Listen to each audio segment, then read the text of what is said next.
your job with somebody underneath you is to train up and raise that person up as well as you can to the highest standard possible and train them up so they can be on your level and even maybe exceed you.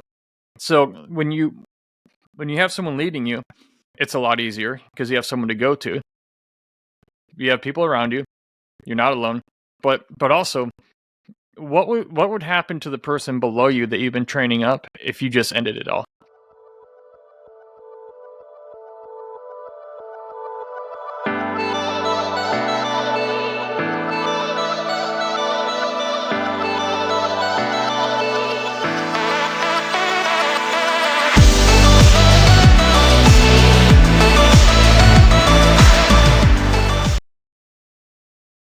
So we've talked about the importance of connection. We've talked about the importance of purpose, of finding somebody to support you through the process.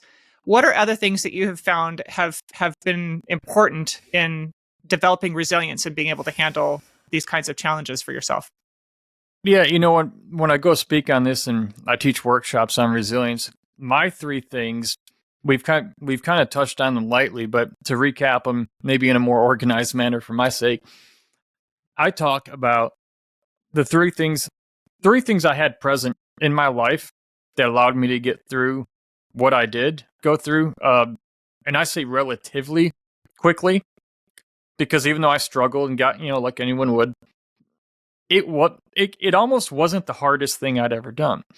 Well, I didn't realize till years later, I actually had a lot of things in my life present, but there are three things present in my life during my recovery that I was unaware of, and that other people throughout history who were highly resilient, as well as friends of mine who were very resilient, all sort of had in common. And again, I didn't know at the time that these things were present in my life, but looking back on it, now I can go, well, I can at least tell you I had these three things present, and I think that's why I got through it. Not so easy, but way easier than I would have. Mm-hmm. And so it was, again, a sense of meaning. We talked about that. A sense of meaning in my suffering, meeting that young lady, learning how to share my story. I mean, God, talk about unconventional therapy. Hey, here's a microphone, and there's 3,000 people in this room. Tell them what happened, in war. Yeah. I mean, if someone comes home from war, they got injured, would you like stick a microphone in their hand and go, hey, go tell 3,000 people like that are in this auditorium? But Dave knew, and he had the credibility, he had the right to do that. And I'm so glad he did, because I was discovering meaning through sharing it and helping people. So there was meaning, but then I had a mentor, and we talked about that. I think about a mentor as like a chain of command. There's like three pieces to this. You have some in the military, we have a chain of command. You have someone above you, people beside you, and someone below you. So the person who's above you is your leader. That's the person who is guiding you and helping you. They're maybe further down the path, ideally, than you are, concerning what you're trying to overcome or accomplish. But then you have other people who are on the same level. They're on the same journey as you.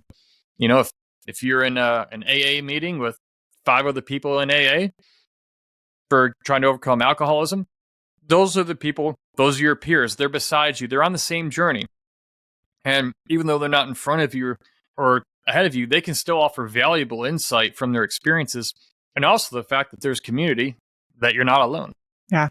But then you also have people underneath you. And it's like, your job with somebody underneath you is to train up and raise that person up as well as you can to the highest standard possible and train them up so they can be on your level and even maybe exceed you. So when you have someone leading you, it's a lot easier because you have someone to go to. You have people around you. You're not alone. But also, what would happen to the person below you that you've been training up if you just ended it all? It's like you were the hope that they were hanging on to. Yeah. And now you just cut the cord and we're like, done. What would that do for their hope that, oh my God, she was the strongest one I knew. Like, she was the strongest of all of us. If she is susceptible to it and did it, oh my God, we're all, possible it might be possible all of us are going to maybe succumb to that, or that could be their belief. And so that's why having whatever area of life it is, whether it's your fitness, your career, your mental health, your relationship, who are you following? Who are you doing life with? Who's on the same path as you? And who are you helping make better and bring up and mentor along? Because again, that reinforces a sense of meaning. Yeah. And so again, there's meaning, there's mentoring, and then there's the mission. The mission is what's the mission you're on in life? That's bigger than you. What is it that you're living for that is bigger than just you?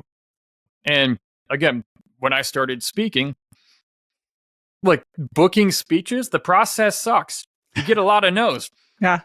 You might book something now, but then it doesn't take place for another 8 months on the other side of the country or the world maybe.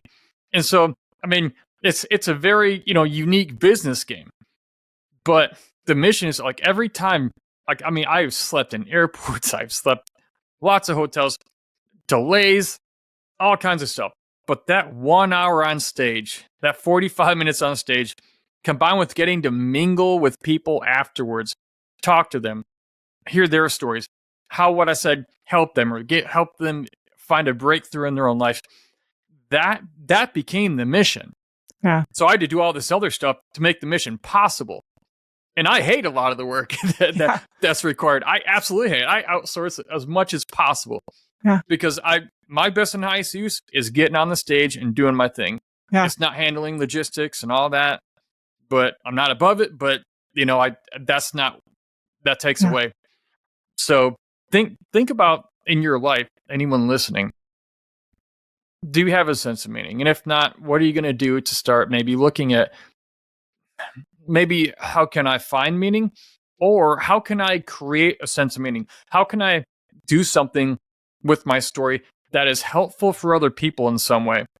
Because I'll tell you, you go out there and you help one or two people, you start finding really fast that 1 inch of inspiration can take you 10 miles through suffering and pushing through when you don't think you could continue on. But yeah, it's finding meaning or creating meaning, doing something meaningful with your experiences, having that chain of command, those mentors, being a part of that chain of command, and then having a mission, a very clear, very specific mission that you care about, that comes out of you, that you're doing, whether someone's going to pay you for it or not. If you can, great, but you're doing it because it's the reason you believe you're here. Yeah. That you'll be very hard pressed to find anybody who has those 3 M's, meaning, mentoring, and mission in their lives, who wants to kill themselves. I'm not saying they're not out there. I'm just saying I've never met one.